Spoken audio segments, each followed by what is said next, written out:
Hello, everybody, and welcome to Athletic Definition. My name is Coach Ray Z, and today my guest is Tom O'Keefe. Thank you for coming on today.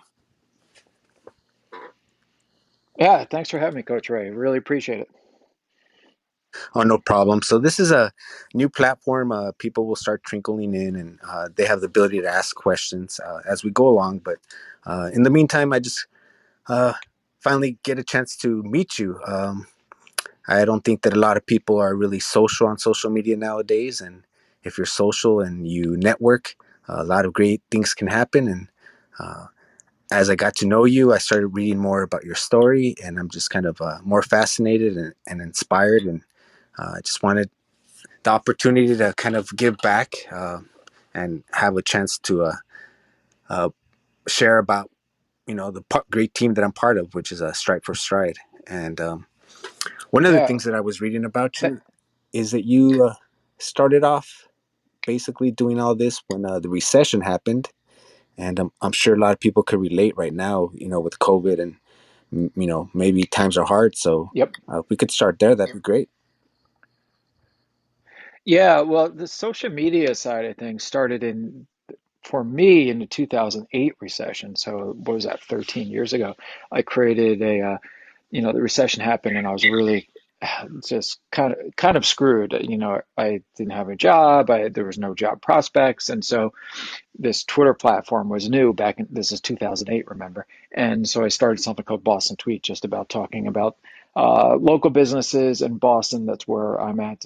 And surprising to me, it really just sort of just exploded. It just became huge over the years. Now we reach roughly 300,000 people in the city of Boston, and it's all about promoting local businesses, and it got promoting over the years local charities to help give them a voice.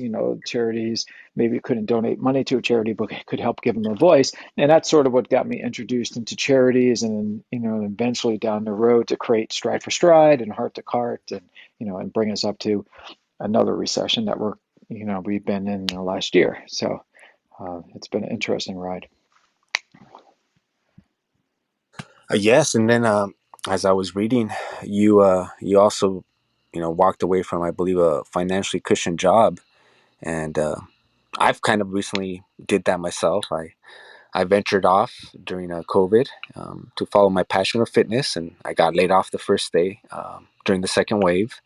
And so you know you, you you can hit that road where you're like, well, what are you going to do, go back and be unhappy, or really follow your passion? Yeah, So yeah, um, a exactly. lot of your information is really great to start a business.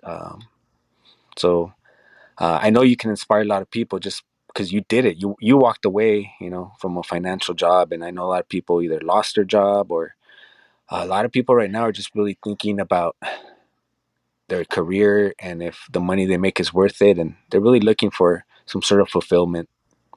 Yeah, I mean, having a purpose in what you do in life, and is so much. It's just this incredible thing to have. As you mentioned, I was in finance a long time ago now, actually close to 20 years, and I hated it. It was not for me. Finance. It was pretty good money, but I still hated it. I was also 65 pounds heavier, just was sitting at a desk all day, and it's just, not what I wanted to do. And so I quit and just started doing things on my own and creating, those were early internet days, like '02, '03, somewhere around there, and just creating different things that I was more passionate about. I None of those things were successful by any nature. It was a total struggle, but I was doing what I wanted to do, so it was far happier than the cushy job that I was getting fat. And then I started running, and I lost the weight, and then you just become, much more energized, and you have this purpose in life and this passion. So, this last year has been such a monumental year for so many people, good and bad, and it's a time for people to kind of reevaluate, what makes them happy. And I'm a huge believer in you have to do what makes you happy. And I know it's much easier said than done, and it's a struggle financially a lot of times to do that. But we never know how long we have. So I think it's important to do what makes you happy. So Yes, I 100% agree. And so then when you walked away from your job, And was that also part of the whole change of getting into shape as well? You changed Yeah. it all at the same time? Yeah, because I wasn't sitting at a desk anymore. I was sitting at a desk for 9, 10 hours a day and just, drinking soda and eating crap all day and not moving and just gained a lot of weight. And part of just feeling not good about myself was the job, but also just how overweight I had become. And so another huge impetus to quitting and going out on my own was, to get active and get healthy because, we only have one chance to do this life. And if you're not healthy and, things go wrong. So that was a huge impetus for me to get out there and get healthy and start running and discover running and then discover races and then, eventually down the road creating stride for stride and it all sort of all these baby steps that lead up to where I am now personally. So No, I really like Stride for Stride and what you built there, and I put the link up there. And basically, it's this yeah, just thanks, man. great organization um, that helps Well, people who are less fortunate. races are expensive. I mean, we have two runners on stride for stride running the New York City Marathon this year, and the cost was $295. I mean, that is an unbelievable amount of money to run a marathon. And I mean, you've ran 54 marathons, is that correct? Somewhere around Yes, there? and Yeah, yes, I've tried to do the ones that are like $80, $90. Sign up as early as possible yeah, because they are pretty penny, and I have never been sponsored or anything like that. So it's all coming out of my own pocket. And so then yeah. to know what you guys do, It's expensive. there's a few people that I coach for free because I just believe in them, and just having that opportunity. And I know what crossing the finish line did for me when I was so depressed. So I would love to Right. have more people just receive that opportunity. I mean, crossing the finish line is such an amazing accomplishment, and it just lifts you up, not just for that race, but in life. And especially at 26.2 miles is incredible. And it's just, for me, my first race, which was only 7 miles, was life changing, and it just changed everything going forward. So, one, we Strive for Stride loves having you on our team. We'll sponsor you for any marathon you want to run or shorter race if you're into shorter races. I know you have an unbelievable feat coming up, I think, in October or September, 3 marathons in 3 days, right? Friday, Saturday, and Sunday, um, which is mind blowing to me. But we love sponsoring you and we will continue to do so. So just let us know. Thank you. And this is my way of giving back. This platform is co-founded by Mark Cuban, and just being on here early and with all the great things and the hard work that they're doing and providing, this is only going to get bigger. And so anybody that get on here early has a basically, I feel that the episode has a chance to be one of the most downloaded episodes. And I definitely want Stride for Stride to be downloaded. Lots of people can know about the organization and what they do. How many people are currently on the team? We got about 50 runners on our team running at Stride for Stride. And, I am based in Boston, so a lot of our runners are in Boston, but you're in California. We have a handful of runners in Jersey City, New Jersey, right outside of New York City. We have 4 runners on our team from Miami who've been with us almost from day one. Um, we have one guy in South Carolina, Chicago. So we're spread out. So we've got 50 runners. And to be honest, 50 out of those 50, about 45 of the runners are immigrants, mostly from Central America and South America. So we are blessed to be able to help them out and run and fulfill their dreams of running a 5K or the Boston Marathon, whatever it might be. So we're always open to adding new members to the team. Right now, I think we're capable of doing so. So if there's anyone listening here that loves to run but finds it really overwhelming to do so or financially overwhelming, please just reach out to me and we can get you on the team. That's great. And I try and spread the word about Stride for Stride as often as possible. It's just a great organization, and yeah, definitely people need to know about it. And you can support as easy as just by like buying a tank top, which is a singlet. to run in, and it's a great cause. Um, yes, races are very expensive, and that doesn't even include hotel, travel, food, training, and everything else. So um, I was Yeah. following, I I'm, can't remember her name, but one of the team members, I believe, is going to run the seven continents or something like that. um, no one on our team, no one that I've spawned. You the World Marathon Challenge. I think you're referring to Yeah, I seven thought I marathons on thought I seven saw. continents in 7 days. No, no one on our team is running that. At least that I'm aware of. We haven't sponsored anyone to run it yet. There are a couple people in Boston. Becca Peasy, who is a follower and supporter of Stride for Stride, she has ran that in the past. Dave McGilvery, who is a friend of mine, he's the Boston Marathon race director, has run that in the past. But no one currently on our team is running that. That would be pretty amazing. Um, but I think that might be a little bit out of our price range, to be honest. I think that's a pretty expensive piece. So, Oh yes, yes. I got to look back. It was somebody from El Salvador, and it was her dream to run. I can't remember exactly which races, but I believe I'm following her. Anybody I see on Stripe for Stride, I try and follow and support them. mm. Well, Kellen is one of our Miami runners. She is from Nicaragua. She's running Boston this year for the first time, so we're sponsoring her to come up to Boston and run that race. And uh, so I know Boston and the World Marathons are two totally different things, but it could be her. Like she's one of our big marathoners, and she's terrific.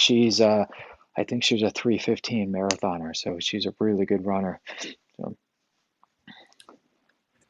And as I was looking at the website as well, I saw you were on the news, and for positivity, which is great. A lot of times people are on the news for negativity, and especially during COVID. During COVID, you and your wife decided to raise money for the less fortunate and give out his gift cards for groceries. Um, yeah. how did you come up with that idea while most people were probably just freaking out, with what everything else was going on with COVID? Yeah, that's Heart to Cart. We launched Heart to Cart in mid-April of last year, and basically buy supermarket gift cards for people who can't afford to eat.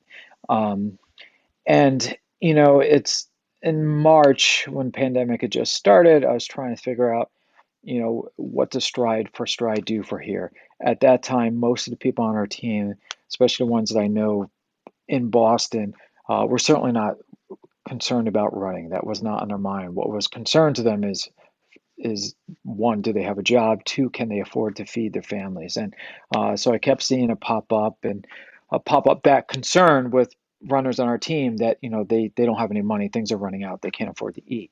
So it started off simply as supporting a couple runners on our team, especially from like Chelsea and East Boston, which are large immigrant communities here in the city of Boston. And then from there, realizing, okay, this is not just, a few members on our team. This is a massive demand. So we branched out to helping everyone in Chelsea and everyone in East Boston. And last year, we were able to deliver $50,000 in supermarket gift cards to people in our area that couldn't afford to eat.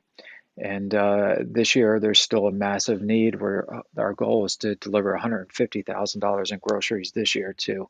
And the thing about Heart to Cart, it's so simple. It's a gift card, but it's an immediate impact for someone that's in need, that's in suffering. He or she can go to the grocery store immediately, buy what's needed for him or for his family, and it's been we've been very fortunate being able to raise a lot of money to be able to support these people for Heart to Cart and support a lot of runners on our team that we support too with groceries. I mean, you can't obviously you cannot run if you can't afford to eat or if you're stressing over food. So it made me think of Stride for Stride in a much greater scale as opposed to just running. There's a lot of things that need to be satisfied before you can run, and that's food, security, transportation, housing, and stuff of that nature. So I think over time we'll be able to branch out and satisfy those basic needs first before we can reach our, the running goals that we all have. So. But it's been a wonderful experience for Bridget and I. So No, that is so true. Running is so expensive. Actually, it's so expensive, but it's one of the least inexpensive sports because it's one of the ones that I did when I was depressed and I couldn't go to gym. I couldn't afford a gym, and so just having a pair of sneakers and running was very affordable therapy. But then the more miles you do, the more hungrier you get. So food Yeah. is very very important, especially if you're doing some long mileage. And when you don't have Oh a lot of yeah. money and you're worried about it, you actually want to train less because you need calories. Yeah, for sure. I mean, I don't know, but I'm sure. I mean, after I run, I just eat everything in sight, and it certainly takes a lot of food to run 26.2 miles. And I've only done 6 marathons. You've done 50, 54 or so. So, um, yeah, but heart to cart is something we'll keep going for years to come, as long as there's a need there, and whether anyone on our team needs a supermarket gift card or anyone part of their community or family needs one. So, I'm actually looking at. I got about 10 cards in front of me right now. We always send $100 gift cards. You know, to it's unfortunately 100's probably not even enough to satisfy the need, but it's enough to kind of get you through that week, through a week, and so it's been. I'm glad we came up with it. So how many like charity organizations do you have? I know the Strive for Stride, and then what is it? Cart to Heart, Heart to Cart a um, Heart to Cart. is, yeah, is the supermarket gift card endeavor, and then I have a social impact video production company called Impact Video Group, and we highlight people. We highlight people and stories that need to be told. It's a documentary company, documentary filmmaking company, and you know we're in Boston, so everything's in Boston this time, but we're highlighting vaccine equity, healthcare equity, especially in communities like Chelsea, which tend to be a poorer communities up here in Boston. Um, wage equity, wage equality, fight for a fair wage are a couple of videos we've done. So, Impact Video Group on Instagram, you can find a lot of our videos there. And we're just trying to interview people and tell stories that need to be told that don't necessarily, certainly not out there on TikTok or local news, don't tend to cover it. It's it's all the people that I've really met over the last year with Heart to Cart and who are really suffering and who need their voices to be heard, so people know that they're out there and they're fighting to make a difference, and they also need support. And so it's been that Georgie and I started that earlier this year. So just those three is what I'm doing these days. So, and Boston Tweet, I guess, but that's And so the first one was Strive for Stride, and yep. was that did that come about from you running and like some experience you had while running? Yeah, totally. I Strive for Stride. I started my first race I ever ran was the Falmouth Road Race, which is up here in Cape Cod, and it's one of the best races, in my opinion, second to the Boston Marathon. Thousands of spectators. It's an incredible race. And New Balance, a company I was running with for a number of years, gave me a race bib for that race. And without their gift, I probably would never have started running races. And, I ran this race and I felt like a superstar. It was just, the crowd was cheering the entire way and it was amazing and it changed my life. And then from there, I was hooked. I started running a lot of races, ran the Boston Marathon a few months later. And but what I quickly realized after running it, after I had to start paying for bibs, is like these are really, really expensive. Especially the Boston Marathon was $350 to get in, which obviously is going to exclude a lot of people from being able to run this race.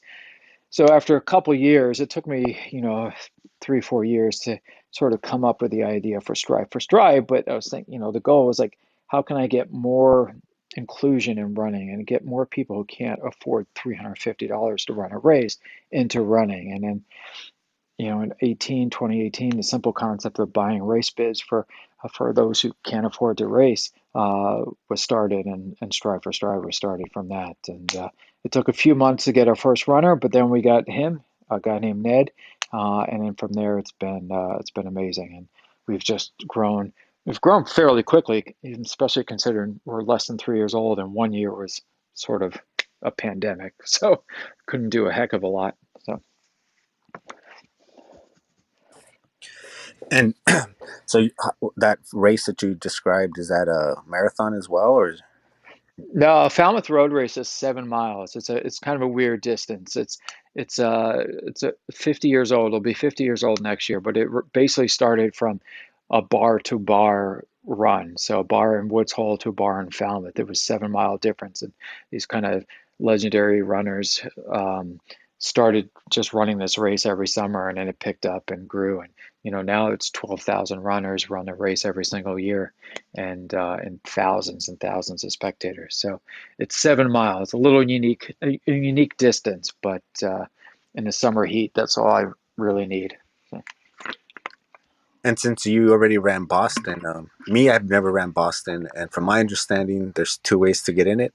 You either qualify through time, which is pretty, depending on who you are, it could be challenging, and the other yeah. way is through charity. So, did you go through charity? Did you qualify? I've never qualified. My best Boston was 340.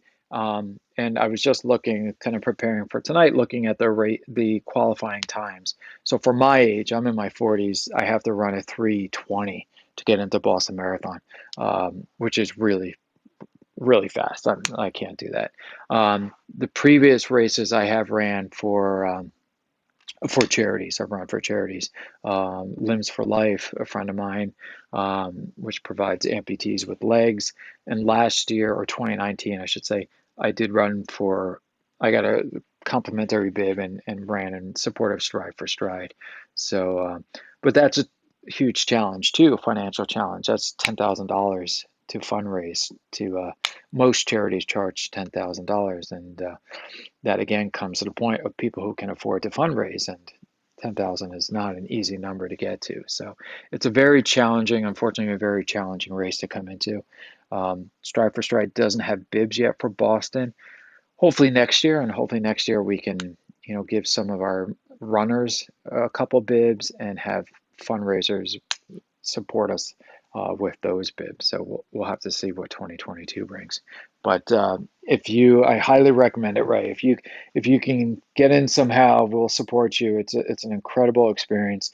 There are 500,000 people lined along the course cheering you on. And I've never ran New York City, but it's unlike any other race I've ever ran. So Yes, I've never ran New York City either. One day the lottery will select me. Boston, I haven't uh, qualified for yet. But yes, actually, it's maybe the only positive they kind of, I don't even want to say it, but after the bombing in the marathon, running got more popular in some strange way. At least yeah, marathoning did. And everybody wants to run Boston now more than before. And so that 320 you're talking about, really it has to be like a 319 because now it's more competitive than it was prior to the bombing. yeah, totally. And I agree. It's totally become Boston has become so much more popular in the last. That was 2013, but since those years, and this year because of the pandemic a little bit, but I think the qualifying time was 2 minutes below 320, so you have to run around 318 or so to get in. Um, so which is it's so competitive to get into, and I'm not there. I can't BQ for sure, um, but it's a great race. And so from the marathons you have done, would that one be your favorite, or is there another one that? Oh, I've ran Boston 5 times and then Providence once. So I've only ran two different marathons, and Boston by far it's night and day. It doesn't even compare. Um, and it doesn't even compare just because of the crowd support. Having lived in Boston for 30 years, I know how crazy the town gets on Marathon Monday, and it's unlike anything I've ever experienced before. So it's I well I hope you get to run it and experience what it's really like. It's incredible. But I think you've ran LA Marathon. Is that correct? Yes, this will be 15 consecutive years straight doing it. Oh, that's awesome. You're incredible. That's amazing. So how's the support there? The crowds, it's a big marathon. Overall, it's great support, but people that I know have ran New York say New York has a lot of people, maybe more. Um, Mm, After the bombing, it affected the way the marathons were run over here too. For about 10 years, we had what was called Stadium to the Sea, which you started at Dodger Stadium and you would end at Santa Monica at the pier. And mm, at the last, I don't know, point two of the marathon was the best part. Everybody was there cheering for you. And then after the bombing, it was closed off. So that was the energy that you needed at the end to pull, yeah. and it was taken away. So, um, but overall, I mean, great support, and LA is such a melting pot. When I tell people about it, like, you're going through Koreatown, then Chinatown, then you go through. It's a bunch of Salvadoranians, and they're representing their culture, and they're giving you oranges and pretzels, and then you go through West Hollywood, and you go through just the Jewish community. Everything you could think of is such a melting pot, and everyone's there just supporting you. There's no color lines, there's no racism, and it's something that I would love people just to experience once. You don't have to do it 50 sometimes, but it's just such a great coming together of community. Yeah, I would love to run it. I'm a huge fan of LA. I actually really love LA. So one of these years, I got to run the marathon. So And so the the third charity that you mentioned, that's probably the one we least talked about. Um, is that is there anything that you want to mention regarding that one more? Impact Video Group. Um, Yes.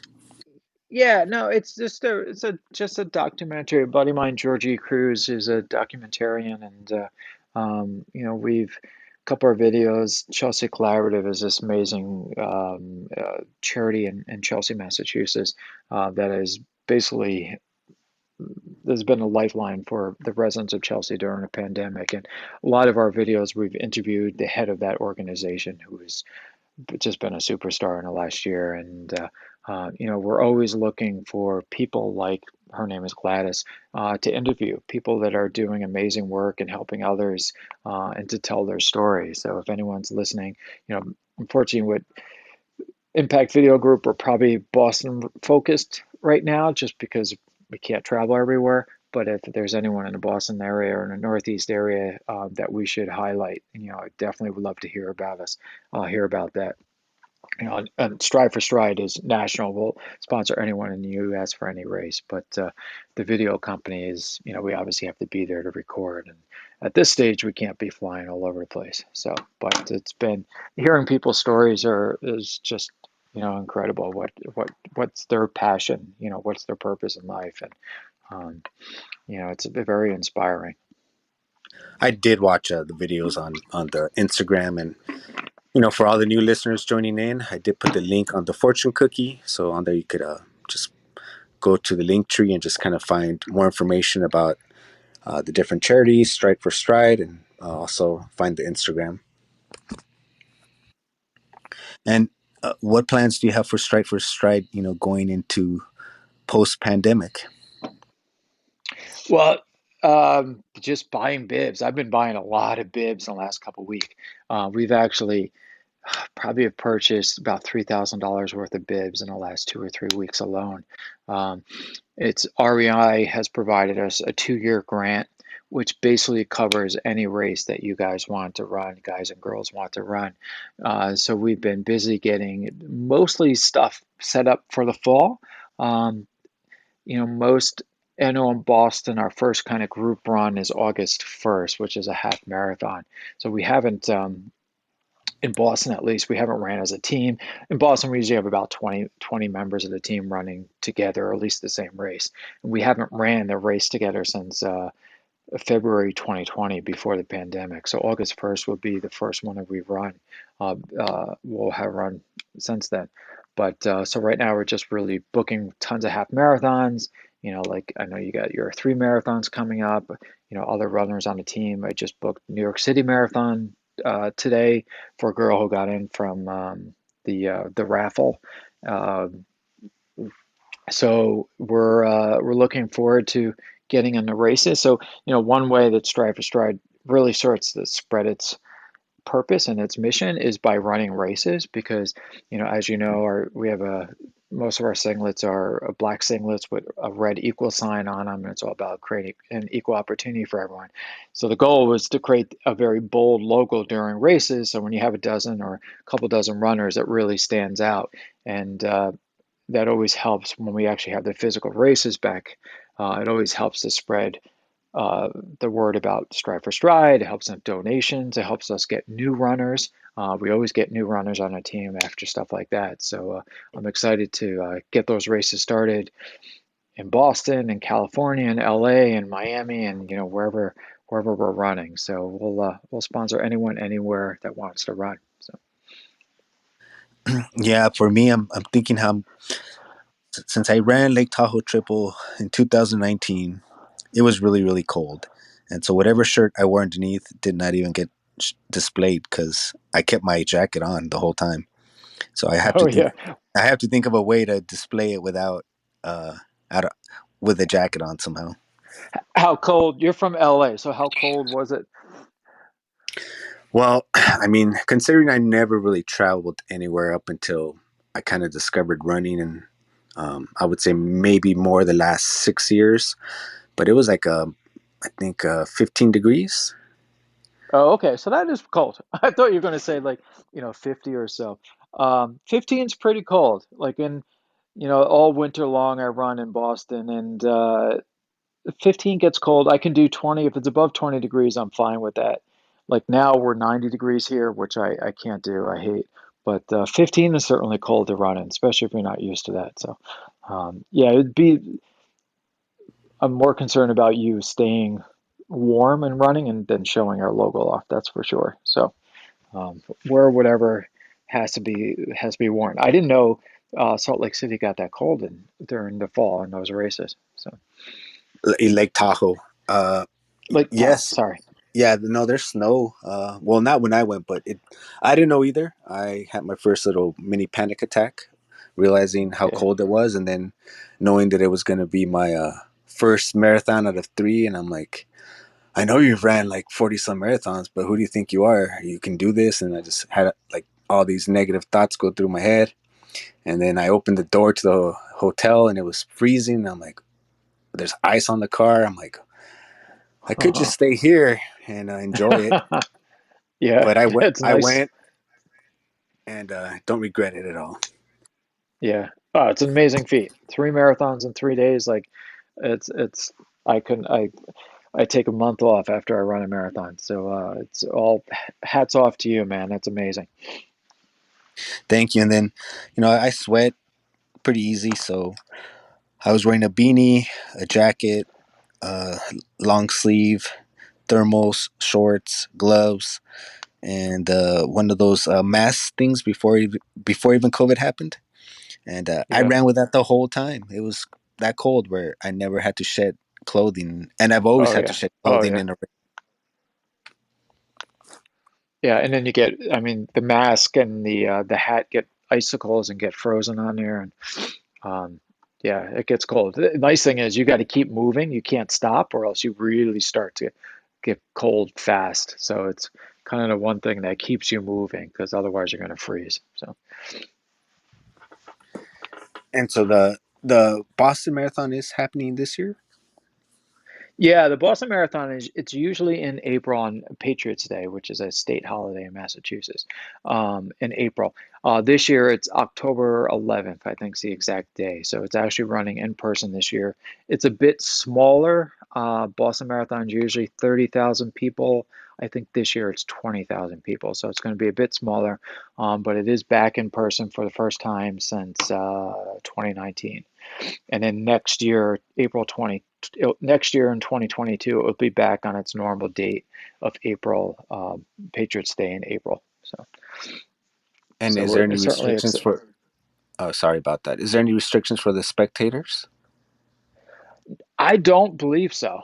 I don't believe so. I've not seen anything like that. Probably not. The spectators, it does bunch up, but I mean, the all 26.2 miles are people lined up, so it's not like it's just at the start and the finish. Um, The finish line, there might be some limitations after 2013. Definitely been limits on the number of people that can go at the finish line, just for security purposes. But I haven't heard anything COVID related for restricting that. But there might be at the finish line. But along the course, I doubt there will be. There's all these. It runs through 8 different towns, and there's it's pretty spread out, obviously. Yes, I'm fascinated to see how races continue after COVID. And I wonder what they're going to do in LA with 20,000 plus people, and then as well as like as spectators as well. Yeah, yeah. Have you ran a race yet this year?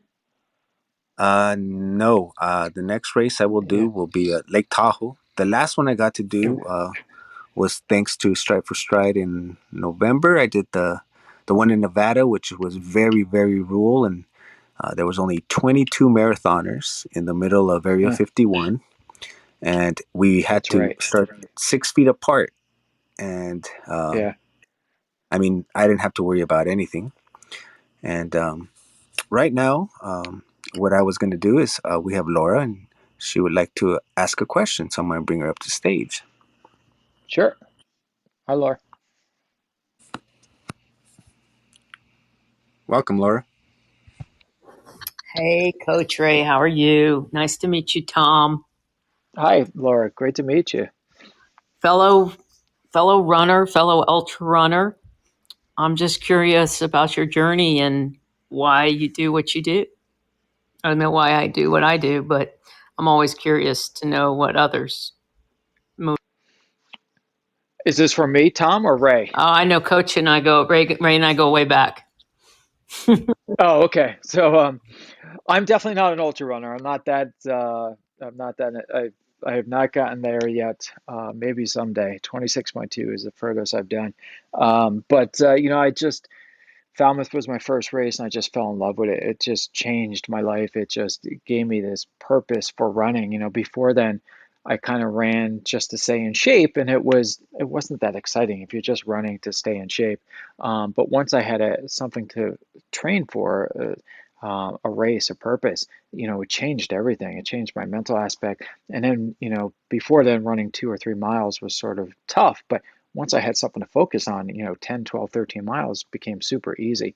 And so it's just something that really benefited my life. And I created Stride for Stride because I knew that there were people out there that could also benefit from these races, from the positive optimism that comes from finishing a race, but that couldn't afford to do so. So it's just, um, I thought it was a great kind of service to offer people. And at first, I was very nervous that there wouldn't be any interest, and for 3 or 4 months there wasn't. But it was also during the winter months in Massachusetts, which are a bit rough. And then once we got connected with Ned, who was our first runner, then Estrado was our second runner, and then from Estrado, basically he's like Abraham. Everyone comes from Estrado. He's helped us spread throughout all different cities and people he grew up with in Guatemala, and he's just grown into this just amazing community of great runners and just great people. So it's been an absolute blessing for me. But someday I'll reach 30 plus miles, but I don't know when yet.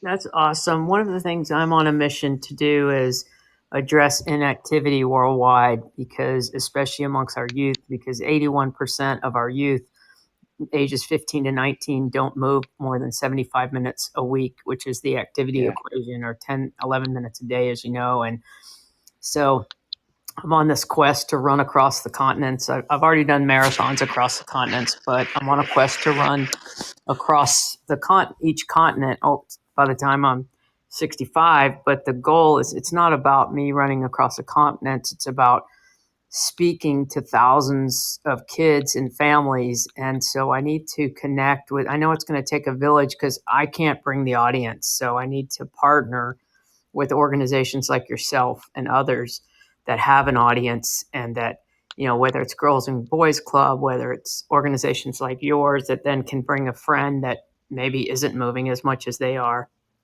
But I think it's not as much my story that's going to inspire, but it's the kids and families that participate in your events that are going to inspire. So maybe we can connect. Yeah, please do. Laura, send me Tom at striveforstride.com. Send me an email and we can start chatting and um, see if there's any way we can work together and help get people running. And, I always think of that. I usually kind of either run or walk about 10 miles a day. And, it's on my Fitbit. And I'm always amazed that, most people don't even do a mile a day. And, um, it's just keeping active, especially the older you get. I'm in my mid 40s, is so essential for just obviously staying healthy and hopefully living a longer life. And it's so important. It's one of the reasons I kind of quit years ago to lose the weight and get running. So, but please send me an email, and we'd love to see if we can help or spread the word, or on my Boston Tweet account is a fairly large account, which can help sort of get some messages out, especially if it's, happens to be in our region. But, please do. Awesome. And Ray, I'll move back down to the audience, but thanks for letting me come up. Oh, no problem. Thanks, Laura. No, I want to mention that I put the information on the fortune cookie, so you could click on there as well. And I know Laura and what she's trying to do. So, of course, if she wants to speak, I'm going to bring her up because she's all about positivity. And we're basically trying to get people to become active. So thank you. I appreciate you coming up here.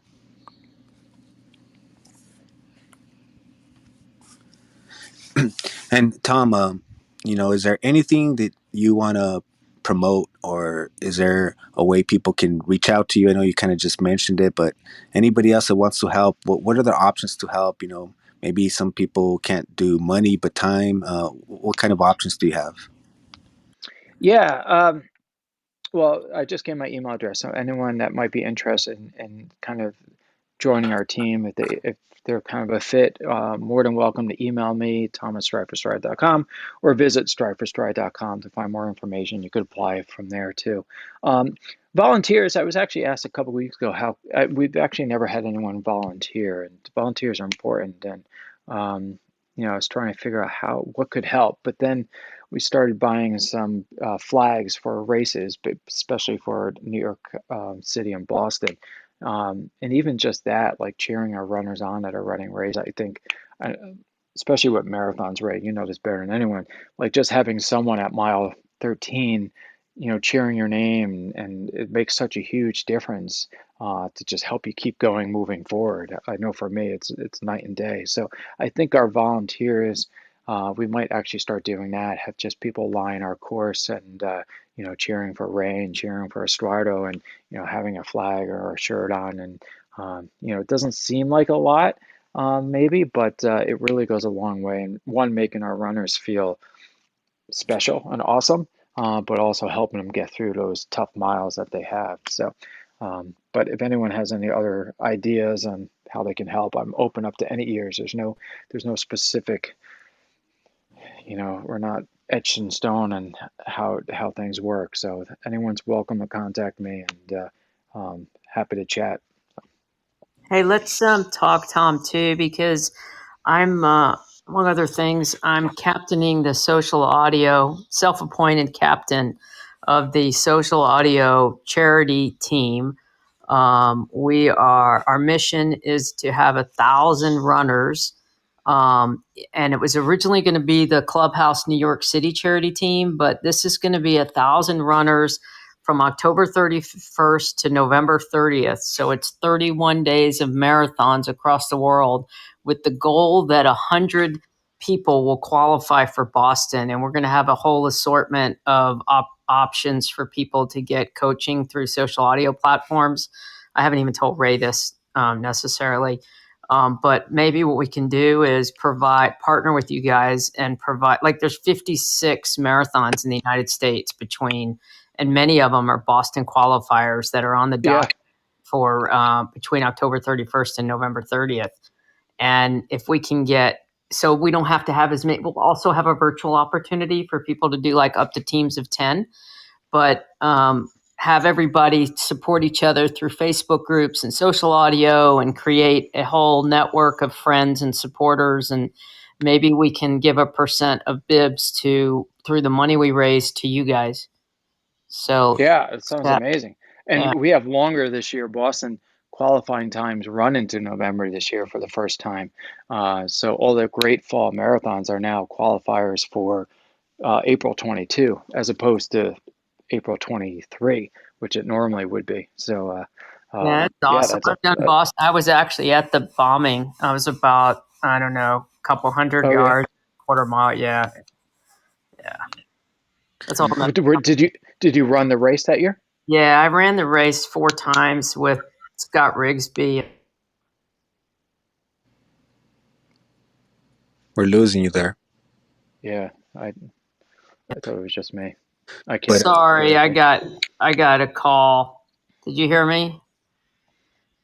you cut out. No, Sorry, I got a call. That's okay. But yeah, I'm gonna stop. I messed that up. I apologize, Ray. No problem.